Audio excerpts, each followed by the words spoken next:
হরে কৃষ্ণ। আজকের আমরা সফলা একাদশী সম্বন্ধে আলোচনা করব। 16ই ডিসেম্বর মঙ্গলবার সফলা একাদশীর উপবাস।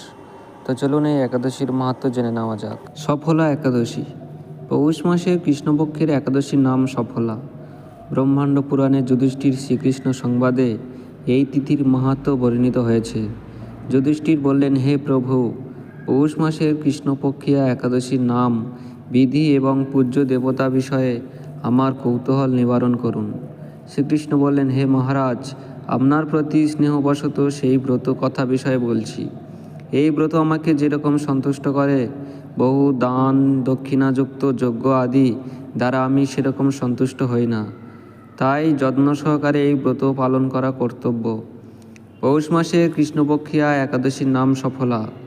নাগদের মধ্যে যেমন শেষ নাগ, পক্ষীদের মধ্যে গরুড়, মানুষের মধ্যে ব্রাহ্মণ, দেবতাদের মধ্যে নারায়ণ সর্বশ্রেষ্ঠ, তেমনি সকল ব্রতের মধ্যে একাদশী ব্রতই সর্বশ্রেষ্ঠ। হে মহারাজ, যারা এই ব্রত পালন করেন তারা আমার অত্যন্ত প্রিয়। তাদের এ জগতে ধন লাভ ও পরজগতে মুক্তি লাভ হয়। হাজার হাজার বছর তপস্যায় যে ফল লাভ হয় না, একমাত্র সফলা একাদশীতে রাত্রি জাগরণের ফলে তা অনায়াসে প্রাপ্ত হওয়া যায়। মহিষ্মদ নামে এক রাজা প্রসিদ্ধ চম্পাবতী নগরে বাস করতেন। রাজার 4 জন পুত্র ছিল, কিন্তু তার জ্যেষ্ঠ পুত্র লুম্ভক সর্বদা পরস্ত্রী গমন, মদ্যপান প্রভৃতি অসৎ কার্যে রত ছিল।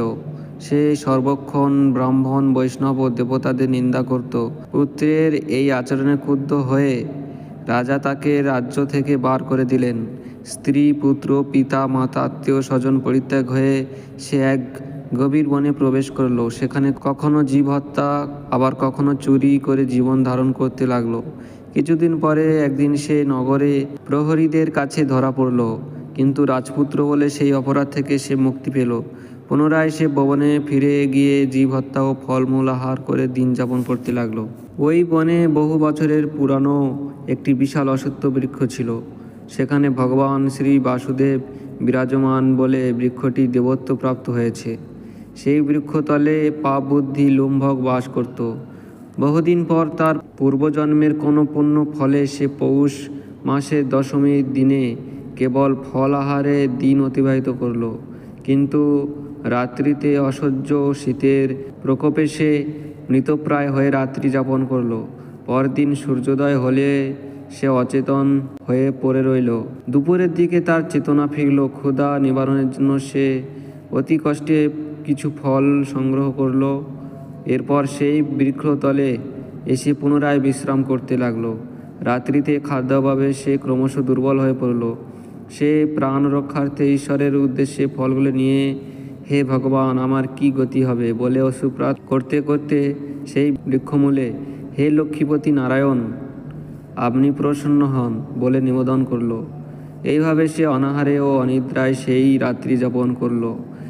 ভগবান নারায়ণ সেই পাপী লুম্ভকের রাত্রি জাগরণকে একাদশীর জাগরণ এবং ফল অর্পণকে পূজা বলে গ্রহণ করলেন। এইভাবে অজ্ঞাতসারে লুম্ভকের সফলা একাদশী ব্রত পালন হয়ে গেল।